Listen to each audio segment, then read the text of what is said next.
안녕하세요. 하나님의 말씀을 배달합니다. 요교교회 박윤성 목사입니다. 오늘 공동체 성경 읽기 본문은 예레미야 17장에서 19장까지의 말씀인데요. 그 중에서 오늘은 18장 4절에서 6절까지의 말씀을 봉독하고 함께 묵상하도록 하겠습니다. 진흙으로 만든 그릇이 토기장이의 손에서 터짐에 그가 그것으로 자기 의견에 좋은 대로 다른 그릇을 만들더라. 그때 여호와의 말씀이 내게 임하니라. 이르시되 여호와의 말씀이니라. 이스라엘 족속아, 이 토기장이가 하는 것 같이 내가 능히 너희에게 행하지 못하겠느냐. 이스라엘 족속아, 진흙이 토기장이의 손에 있음 같이 너희가 내 손에 있느니라. 이전에 문제아이를 상담하는 방송에서 엄마에게 욕설하며 때리는 아이가 소개되었습니다. 이게 진정 그 나이대의 행동인가 싶을 정도로 너무나도 심했고요. 엄마도 너무 힘들어 보였는데 그때 그 영상을 보는 상담 교수는 이들 가정의 모습을 유심히 살펴본 후에 의외의 결론을 내렸습니다. 그 아이의 문제가 부모님에게 있다는 것입니다. 즉 부모님이 사랑이 많은 거는 참 좋은데 적절하게 훈육을 하지 않고 애가 귀하다 보니 저런 행동을 해도 다 받아준 게 화근이었다는 것입니다. 그러면서 부모는 아이에게 권위가 있어야 한다고 말했습니다. 권위를 세운다는 것은 아이를 주눅들게 하는 게 아니라 그 아이가 권위 아래서 바르게 자라나도록 방향을 잡아주는 것이라고 했습니다. 근데 그렇게 하지 않으면 자신이 하는 행동이 아이들은 다 맞다고 생각하고 심지어 부모가 자신보다 약한 존재로 느껴지기 때문에 저런 폭력적인 모습이 나타난다는 것입니다. 근데 그 방송을 보면서 지금을 살아가는 우리네 모습이 오버랩 되었습니다. 우리 역시 하늘에 계신 하나님 아버지를 향해서 무시하며 막무가내로 대하는 아이처럼 살고 있지는 않습니까? 우린 은혜로 사는 피조물에 불과하거늘 수많은 죄를 지으면서도 바로 번개를 맞지 않으니까 이 정도면 잘 살고 있다고 오해하면서 죄를 지으면서도 자각하지 못한 채 제멋대로 살고 있지는 않습니까? 오늘 말씀은 이스라엘이 선지자의 경고에도 돌이키지 않자 하나님은 예레미야 선지자에게 시청각 교육에 들어갑니다. 토기장이의 집에 가서 그가 일하는 모습을 보여주는데 오늘 봉독했듯이 토기장이가 진흙으로 그릇을 만드는 중에 진흙이 터지고 맙니다. 그러자 토기장이는 그 진흙으로 다른 그릇을 만드는데요. 이 모습을 보여주면서 6절 이스라엘 족속아 진흙이 토기장이의 손에 있음같이 너희가 내 손에 있다고 선포하고 있습니다. 그렇다면 이 시청각 교육은 무엇을 말하고 싶은 것일까요? 이 땅 위의 모든 인생의 주권자가 나 하나님이라는 것입니다.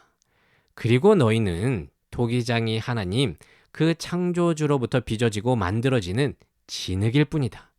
만약 그 진흙이 토기장이의 목적대로 빚어지지 않으면 진흙을 짓이기고 다시 새롭게 만들듯이 너희를 심판할 수 있는 하나님이라는 것입니다. 그런데 이스라엘은 이 말씀에 불순종하여 제멋대로 범죄하면서도 선택받은 백성이기 때문에 절대로 자신들은 무너지지 않을 거라는 착각을 하고 살았던 것 같습니다. 하지만 하나님은요, 인간 부모님과 다릅니다. 마냥 사랑으로만 감싸주시지 않습니다. 죄악에 대해서 정확하게 심판하시는 공의의 하나님이기 때문입니다. 그러니까 하나님은 사랑의 아버지인 동시에 공의의 토기장이라는 것입니다. 자신을 업신여기는 범죄에 대해서 주님은 좌시하지 않습니다.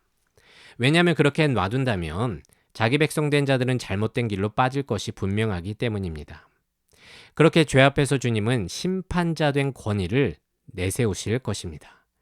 그렇게 진흙을 이겨서 새로운 그릇을 만드는 수고를 할지라도 자기 자녀를 바른 길로 갈 수 있도록 인도하신다는 것입니다.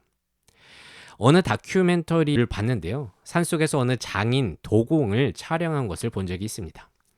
그 도공의 솜씨는 정말로 대단하고 유명해서 도자기 한 작품에 몇 천만 원에 팔린다고 했습니다. 그렇게 도공의 삶을 보여주고 있는데요. 도공이 화덕으로 가서 이제 갓 구워낸 자기를 둘러보고 있는 장면이 있었는데 갑자기 그 자기를 보다가 바닥에 내리꽂아 깨어버리는 것이었습니다. 그 뒤로도 몇십 개를 계속 깨버리자 PD가 물었습니다. 아니, 내가 보기에는 참 괜찮아 보이는데 왜 그냥 깨버리십니까? 그러자 도공이 말했습니다. 일반인들의 눈에는 보이지 않는 작은 금들이 있는데 그런 것은 전혀 자기로서 가치가 없습니다. 그러자 옆에서 그 모습을 보고 있던 사모님이 헛웃음을 지으면서 PD에게 하소연합니다. 저거 그냥 팔아도 몇백은 나오는데 자신의 기준에 맞지 않으면 저렇게 다 깨서 좀 아깝다는 것입니다. 근데 이 모습이 오늘 말씀의 토기장이 하나님, 진흙된 우리의 관계입니다.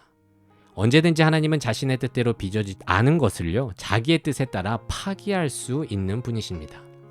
왜냐하면 주님은 이 세상의 주권자이시기 때문입니다. 하지만 예나 지금이나 우리 인간은 하나님의 그 주권을 잊고 사는 듯합니다. 마냥 사랑의 하나님으로만 생각하고 공의의 하나님, 그러니까 자기 백성된 자의 인생을 새로 빚어가는 주권자 하나님임을 외면하기 때문에 죄를 짓는 것은 물론이고 자기 뜻대로 되지 않으면 하나님마저 원망하고 손가락질합니다. 하지만 여러분, 하나님은요, 사랑의 아버지이기도 하지만 공의의 토기장이, 즉 모든 인생의 주권자 되십니다. 부디 오늘 말씀을 통해서 나의 신앙에는 오늘의 이스라엘과 같은 모습은 없는지 돌아보고 토기장이 된 하나님 앞에서 겸손한 진흙의 인생을 살기를 원합니다. 훗날 주권자 되신 주님의 손에 의해 진 이겨져서 아프다고 원망하기 전에 주의 뜻에 순종하며 그가 빚어가시는 손길에 인생을 맡기기를 원합니다. 그렇게 믿는 자답게 주어진 인생을 살아가는 사랑하는 모든 요셉 청년부 되시기를 진심으로 소망합니다. 말씀을 묵상하며 내 삶에 적용하기를 원합니다. 나는 진흙의 인생을 살아가고 있는지 돌아보고 토기장이 된 하나님의 주권을 인정하며 겸손하게 지금을 살아가는 믿음 달라고 기도해 봅시다.